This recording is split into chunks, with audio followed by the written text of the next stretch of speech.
I'm Adriana from Sweet Sister Love. Happy Venus Day. Friday is my favorite day of the week. And when I started writing my monthly newsletter out of my website, I chose Friday as my day because I am a Venus girly. Like I have so many uh Venus type placements and characteristics. And Friday became a really special day because after my divorce, I had to work. I always kind of worked when I was married, but it wasn't like a have to. And then after my divorce, it became that have to. And then I started to realize why Fridays are so special because people are getting ready for a time that is designated like me time. This is for me. And Friday night still holds that holiness. Like a Friday is a sacred thing. It's the day to clean my house and clear the energy and rub my body with oils and, just prepare myself for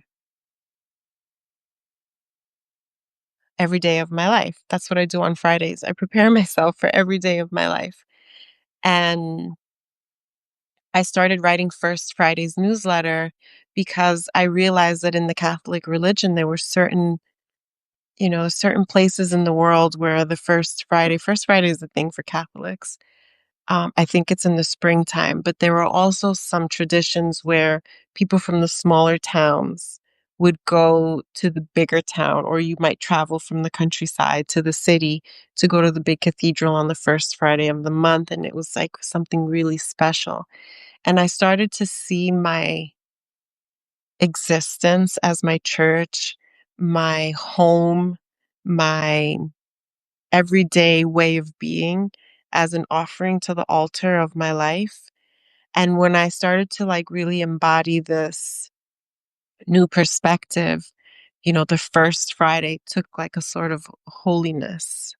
And there was one year where I spent every first Friday going to Soul Summit parties because I realized that I needed to dance under the moon and I needed to be free with all kinds of people. And if there's anything that's true about a house party and house music is that it's a spiritual experience. There are very few lyrics and a whole lot of emotion and inspiration to express through the body, to use the body as your greatest tool in your healing. And so First Fridays has always been really special. And you can subscribe to my First Fridays newsletter that comes out of my website, sweetsister.love. But I like to post and publish on Fridays here on Substack because I'm keeping with that trend of Friday being my holy day. You can read the publications on any day because they go straight to your inbox, which is cool. Or you can visit the page and read whatever you like. But sending it on a Friday holds this very beautiful, very fun, very female blessing to it. And I really love that. And I'm on today because we're like right before there's like a partial solar eclipse, but there's also like the equinox. We're having this really beautiful change of season. And this is a lovely time, this change of season. We call this like Vata season when the winds pick up. And the wind is known for change, right? Like you could be going this way and then the wind shifts and it could really push you into another direction. So I think it's really true what everyone is saying about the energies of this moment where like expect the unexpected, expect something to go different than you wanted to. And it's okay to be ready. We stay ready so we don't have to get ready, right? It's like we no longer live in defiance of ourselves, in defiance of our true nature. We let ourselves be who we are, and then we protect, care for, and buffer who we really are with practices that uphold us, keep us safe, make us feel protected, and it's real, like, it has a real life expression, like, the reason you build a savings account is so that if by chance your car breaks down, you have the money to fix your car, or, you build your savings account because so much of your life is really, um so much of the fun parts of your life are about traveling or experiencing new things, and so you always wanna have a little extra so you can do the things that you wanna do. And so, like, your life, or I should say my life, is slowly becoming this honest expression of who I really am. And that's what this page, Single and Happy, is all about. Like, listen, if I wanted a man or if I wanted a partner, I could get one. Do you know what I mean? Like, I could have one if I wanted. But the truth of the matter is I don't want one for the sake of having one. I don't want one because society says, "Well, you should be married. We're supposed to be married." Like, none of that really concerns me anymore, and there are parts of me, there are moments in my life where I do wish I had a man. Like, I want someone to remember, like, where I put my phone. I want someone to be able to fix things around the house. I want someone who's gonna fill up my gas tank and, like, put air in the tires and, like, take the garbage out and, do, like, these typically husband manly duties, but that's a habit. That's a habit because I had a husband and he did those things for me. I used to have a job where I started at 6 a.m., so I would leave my house, like, 5:15, 5:20, because, you always wanna be a little bit earlier. And in the winter months, while I was taking a shower, he would go to the driveway and turn on my car and put the heat on so that when I got in the car, it was nice and warm. Like, those are husband things that I sometimes miss. But do I want a husband and, not be happy? No. No, like, we have auto start now, technology is catching up with, like, husband duties, and pretty soon we'll create a chute, so, like, the garbage just goes down a chute, you don't have to take the garbage outside anymore. Anyway, my point is that being single and happy, this publication, Single and Happy, is about honoring that old phrase that you be your own hero. This page is about honoring that, like, it would be nice if someone saved me. It would be nice. This is like this whole, like, damsel in distress, I need to be rescued. But that actually every time falls short, every time you get a guy to pay for something for you. Like, I have a lot of friends who are in the dating world, and their whole thing is like, "Oh, get this guy to take me to dinner," or "Get this guy to buy me stuff," or "Get this guy to, like, you know, honor my wish list online," or, he's gotta have these, like, over the top things about him. Like, if he doesn't have a lot of money or a big dick, like, he's not valued. And it's just like, it's just not what a quality life is. Those are not the things that will guarantee a quality life. Those are not the characteristics, the virtues of a happy couplehood. Do you know what I'm saying? Like, those are not the things. And anyone can go through a financial hardship. Like, you could go from having a lot of money to not having money. And if two people don't have good problem solving skills, a really good, sweet love could go to waste because of those problems, because of our misplaced values. And I mean, let's face it, even a big dick could go limp. And at the end of the day,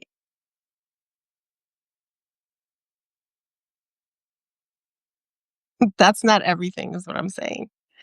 So, anyway, I have, like, a new perspective on what romantic love means to me. And there are some bonuses, right? Like I would want him to be financially stable, but wouldn't he want me to be financially stable too? Do we, as women, do we think that men are so keen on rescuing us all the time? Like you've got to save, a really pretty girl who has like no money or tons of debt, and you think that like some rich old dude is just like gonna come in and sweep you off your feet and take you out of your troubles. It's like it's not realistic. And it's not satisfying. We have to learn how to be our own heroes. We have to learn how to sleep in the bed that we make.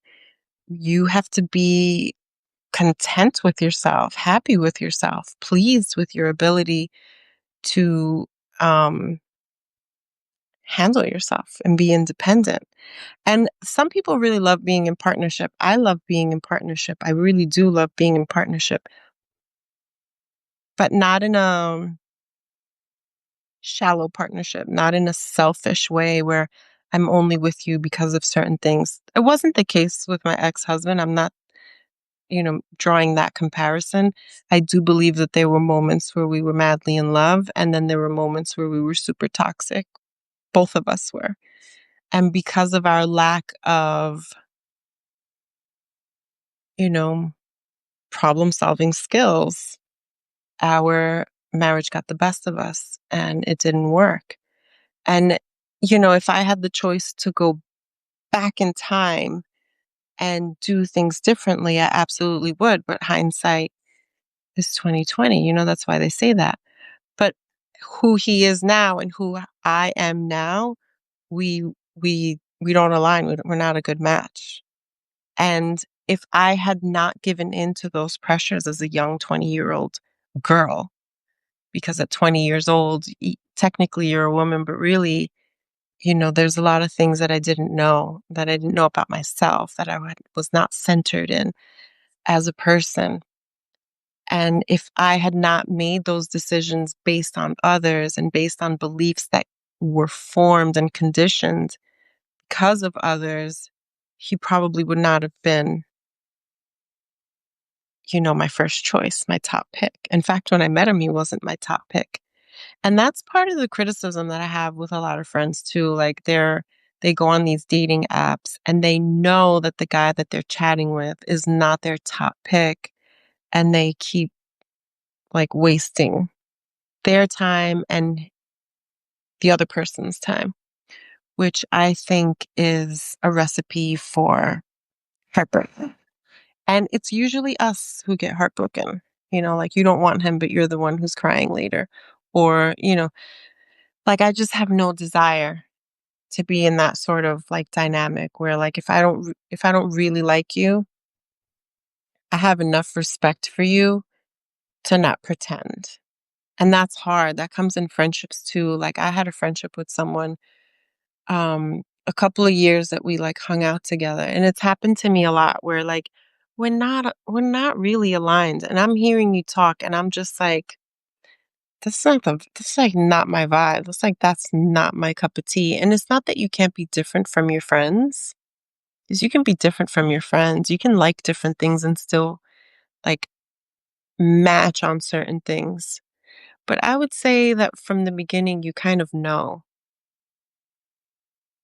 And you make excuses, or you're so used to, excuse me, you're so used to people pleasing, and you're so used to like showing up for things because that's what makes you a good person.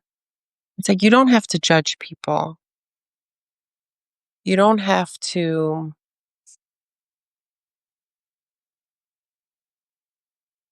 I don't know, I'm trying to find like a way that makes sense. But just because you don't keep a friendship with someone doesn't mean that you're judging them. Do you know what I mean? Like just because you don't keep up a false friendship doesn't mean that you dislike the person. It's like I can like you and respect you and not make you part of my circle. And that's okay.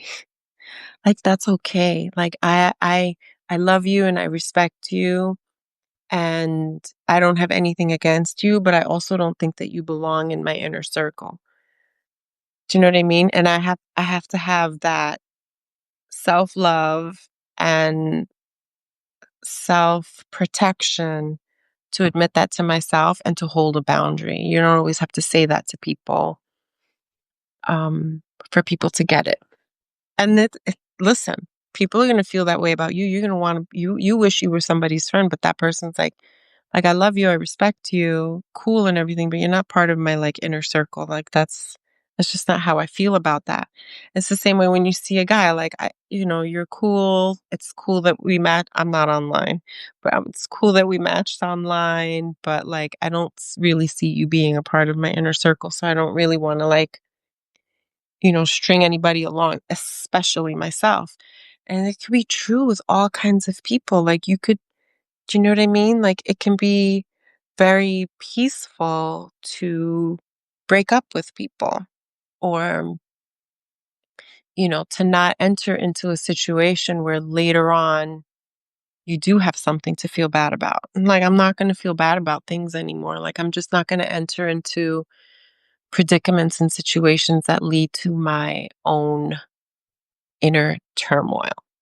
And so being single and happy really is about um, honoring yourself and getting used to being alone and not confusing loneliness with aloneness. Like I can be alone and not be lonely. And I got to tell you, a couple years ago, that was really hard. I felt very lonely. But now I almost can't wait to be alone. So I could just like do my own thing and dilly dally in my own way and daydream without being subject to anyone's criticism or like I used to always want people to tag along to things with me and I would invite people and they never wanted to come. Like no one in my family wants to do the things that I want to do. We don't have the same political views. We don't have the same spiritual values. Like we don't worship in the same way. And it's like that always became a sort of issue for me in the past where it's like I always felt lonely in those ways. Now, when people want to come to do the things that I want to do, I feel like, no, like I want to go alone. I want to go alone. I want it to be me and my alter egos. And I want to see what's up. Like I want to see what I find. I don't want to be bothered. I don't want to be imposed on. And so I really think it's important to allow yourself to have that shift, to have that bridge where you go from like loneliness to like really honoring and loving and respecting your alone time and in fact demanding it. You know what I mean? So I've just been pouring into myself in a lot of ways, working and navigating my way through work. Like, what is it that I want to do with the rest of my life? Because I am in my second youth. And so, like, for the next 20 years, like, how do I want to contribute to society? How do I want to, spend my time? And, even some of the things that I wanted like 5 years ago, I don't want anymore. You know what I mean? It was a harsh reroute and it was a really difficult detour, but I had no choice and I took it and it turned out. You know what I mean? It turned out. It turned out all right for me. And so now I'm getting a chance to sort of like, okay, who the heck am I? What the heck do I want? Where do I see myself going? And it's not subject to family or family demands. It's not subject to a friendship circle that feels unstable. It's not subject to a man in my life who's like, what about me? Do you know what I mean? Like, it's just me and my energy and my desires. And I think it's super important for us to nurture that. And I think there's no better day to do that than like a Friday night. Just like take yourself to the laundromat and do all your laundry while you read your favorite poetry book and like wrap your ankles in castor oil and lay on the floor to perceive your own heartbeat. Like, this is it, you know? And I think that it's exciting when you begin to save yourself in those ways, to honor the savings account, to bless your daily life with habits that are fulfilling and satisfying, to, ride your bike around the lake instead of lifting weights because that's what feeds your soul, or to eat the foods that you enjoy the most, regardless of what the internet doctors say about the food that you enjoy the most. And, just like pour into yourself. Like, what is that hero's journey like? And are you willing to be your own hero? It's like, when are you going to stop listening? Because, we could listen to the doom and gloom on the internet, but there's a lot of really good shit happening. There's a lot of really amazing people in the world who are changing things. I mean, like, there's so much happening around the world that is good. I'm not trying to overlook the horrible things that are happening. And I'm certainly always going to live my life advocating that everyone um, be defended and be protected, and that the powers of the world really keep in mind those who are most harmed right now, and to exercise my right and my privilege, you know, to demand to wake people up. Like, that's not an argument.